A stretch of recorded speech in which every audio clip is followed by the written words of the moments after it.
Mini Ice Age exposed. Will the Earth freeze in 2030? There's been quite a few articles going around about this, and there are two sides of the issue. So today we have an article from both sides, so you can look into the issue yourself and make up your own mind. And feel free to leave a comment and let us know what you think. Um, so the first article comes from astronomynow.com, and there are a ton of articles like this. You can just Google it and find a whole bunch. But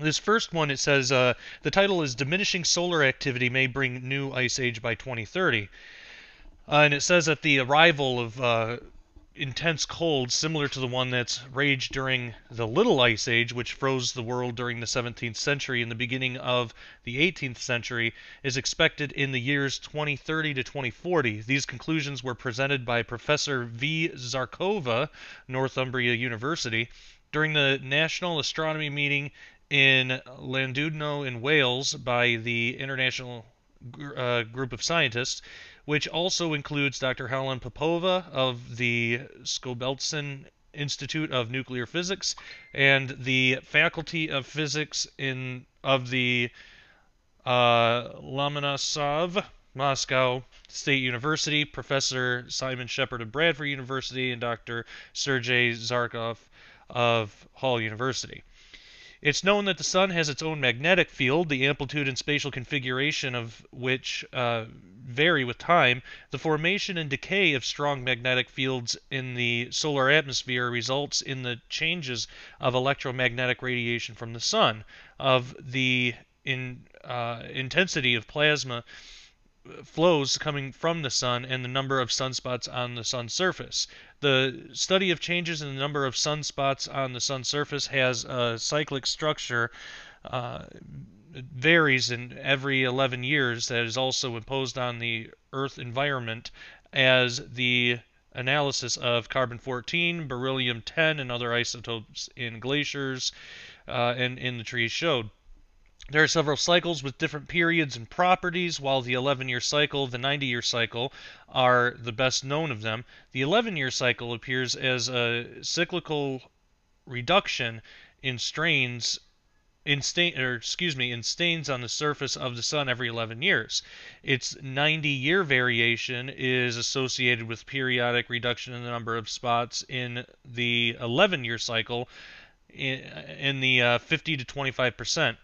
In the 17th century, though, there was a prolonged reduction in solar activity called the Maunder minimum, which lasted roughly from 1645 to 1700.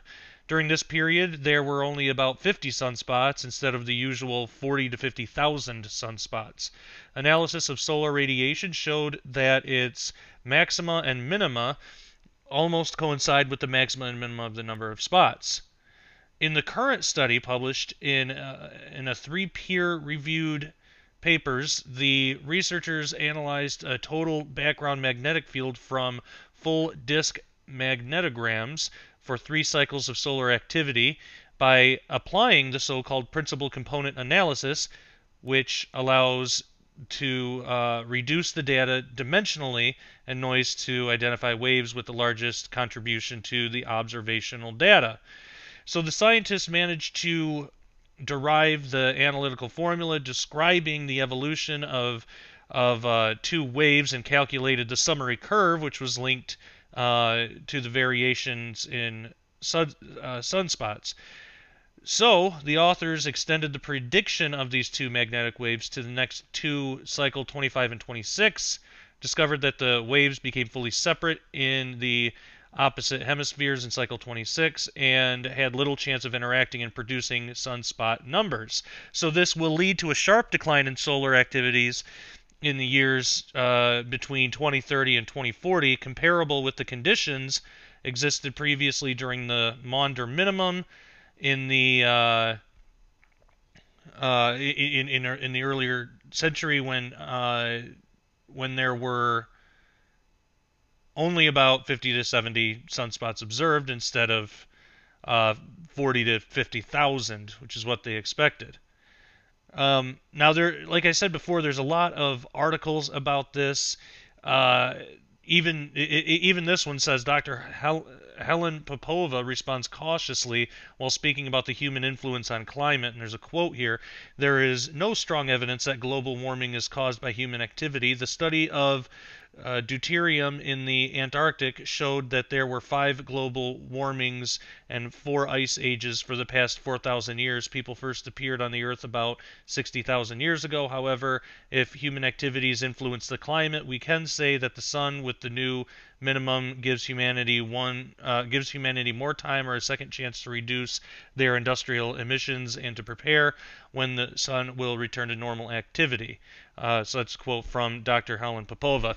And there have been people that have thought this might be an attack on the idea of global warming, because obviously global warming is a controversial topic, and there are arguments on both sides. So this, of course, factors in. Now, phys.org, phys.org, put out an article that speaks to the other end of this mini ice age thing, and the title of this is "The Mini Ice Age Hoopla is a Giant Failure of Science Communication." It says this month there has been a hoopla about a mini ice age, and unfortunately it tells us more about failures of science communications than the climate. Such failures can maintain the illusion of doubt and uncertainty even when there's a scientific consensus that the world is warming. The story starts benignly with a peer-reviewed paper and a presentation in early July by Professor Valentina Zarkova from Northumbria University at Britain's National Astronomy Meeting. The paper presents a model for the sun's magnetic field and sunspots, which predicts a 60% fall in sunspot numbers when extrapolated to the 2030s. Crucially, the paper makes no mention of climate. The first failure of science communication is present in the Royal Astronomical Society press release from July 9th. It says that solar activity will fall by 60% during the 2030s, without clarifying that this solar activity refers to a fall in the number of sunspots, not a dramatic fall in the life-sustaining light emitted by the sun. The press release also omits crucial details. It does say that the drop in sunspots may resemble the Maunder minimum, a 17th century lull in solar activity, and includes a link to the Wikipedia article on the subject. The press release also notes that the Maunder minimum coincided with a mini ice age. And there was another article that said that Maunder minimum was actually just centralized really in England, and it wasn't a worldwide thing. And then this article also says that mini ice age began before the Maunder minimum and may have had multiple causes, including volcanoes. So, crucially, the press release doesn't say what the implications of a future Maunder minimum are for climate. So how would a new Maunder minimum impact climate? It's an obvious question, and one that climate scientists have already answered, but many journalists didn't ask the experts, instead drawing their own conclusions. The UK's Telegraph warned the Earth is 15 years from a mini ice age that will cause bitterly cold winters during which rivers such as the Thames freeze over. And a News Corp Andrew Bolt used the mini ice age to attack climate science. Many climate skeptic bloggers readily accepted the story, despite climate never being mentioned in the peer-reviewed paper. The media failed in its duty to investigate and inform. It didn't seek expert comment to put the research into context. Instead, journalists tried to answer technical climate science questions themselves and mostly got it wrong. As discussed previously, the impact of a new Maunder minimum on climate has been studied many times. There's 40% more CO2 in the air now than during the 17th century, and global temperature records are being smashed. A new Maunder minimum would slow climate change, but it's not enough to stop it. And again, this is according to this article. Phys.org. It goes on to say that the scientists at the center of the media storm, Valentina Zarkova, told USA Today, "In the press release, we didn't say anything about climate change. My guess is when they heard about Maunder minimum, they used Wikipedia or something to find out more about it." So while Zarkova was surprised by the media coverage, she and others continued to discuss a new mini ice age. If a mini ice age is at odds with the prior literature, why does Zarkova continue speculating about it? In personal correspondence with Zarkova, she told me, and again, this is what this article says, so this is not me, Josh Peck, this is me, the author of this article. It says she told me it was only after the media coverage that her research was connected to climate change and the Maunder Minimum. However, she said that once the connection was made, it did make sense to her. Zarkova told IFLS, we didn't mean anything about the weather change, but I would have to agree that possibly you can expect it, a mini ice age. So it seems Zarkova's justification is based on media extrapolation of her own press release in Wikipedia, not the extensive peer-reviewed literature on the Maunder Minimum itself. And then the author of this article goes on to say that I emailed Zarkova and she sent me 2 studies that support her views, but they aren't representative of the literature, and I don't believe she has critically evaluated their content. Is there any quantitative basis for claims of a mini ice age? Zarkova and her colleagues have cited a 1997 article by Judith Lean, who showed the sun's brightness, quantified by solar irradiance, was 3 W per m squared less during the Maunder Minimum than today. More recent studies, including those by Lean, find the solar irradiance varies less than was thought in 1997. So in plain English, the small change in sunlight reaching the Earth during a new Maunder Minimum wouldn't be enough to reverse climate change. For the technically minded, even a 3 W per m squared change in irradiance corresponds to a radiative forcing of just 0.5 W per m squared, because the Earth is a sphere and not a flat circle, which is less than the radiative forcing produced by anthropogenic greenhouse gases. To be blunt, no mini ice age for us. The real story of the impending mini ice age isn't about climate at all. It's a cautionary tale of how science should and shouldn't be communicated.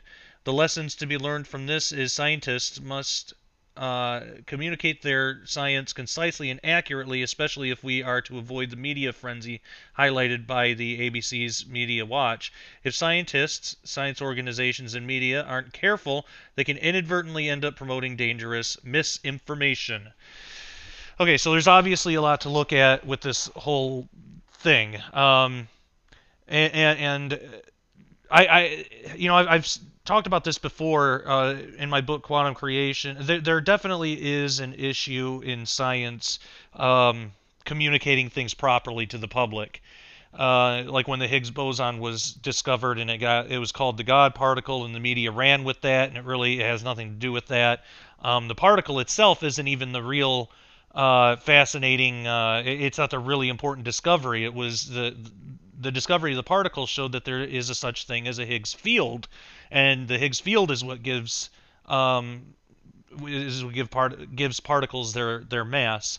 And there's also the nuclear forces and virtual particles and stuff like that contribute as well. But the science didn't really communicate that well to the public. So it seems like we have something like that here. Although anything you read, there's always going to be some bias or some slant on it because it's written by humans, and that's how we communicate. So obviously the whole climate change issue, this second article, while it's debunking the mini ice age idea, it's also taking the stance that global warming is real and it's caused by CO2 emissions and all that. And I would suspect that most of my listeners probably would disagree with that, as do I personally. But so it's possible that maybe this whole story is being used as ammunition against global warming deniers, or something to that effect. Like let's put this out here, they'll believe it, and then we can show them that that it's wrong and it's false and make them look like idiots, like that kind of thing. But the main point being is, before we post anything or share anything on Facebook or really get behind something, we all have a responsibility to be researchers and really dig into things ourselves.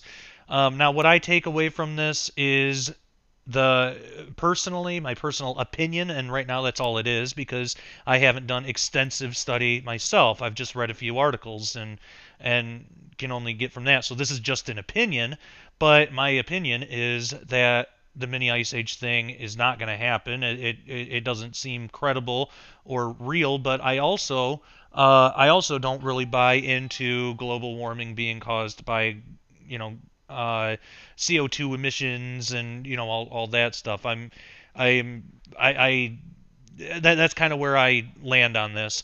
But I am curious to know what you guys think. So go ahead, leave a comment. I do agree. There is at least one thing that I agree with the author of this article, is that science does need to get better at communicating things to the public. But I would add to that the public needs to also understand that their news sources aren't going to be 100% accurate all the time. And again, before we can make and have a really solid belief or opinion, a strong opinion on something, we should know what we're talking about. And before we share something, we should research it out, because there is a lot of misinformation out there, and it is damaging. It's damaging to us as Christians, because a lot of it can make us look like idiots when we share something and then it's clearly not true, or it's debunked. Another good example of that is the whole. I'm sure you guys have probably seen the meme floating around of it's like a bunch of pictures that kind of look like the same woman from like Sandy Hook and all these different shootings. And the claim, the basic claim of this meme is like, look, the same woman in all these shootings and everything, it's a crisis actor. These things didn't really happen, they're all fake.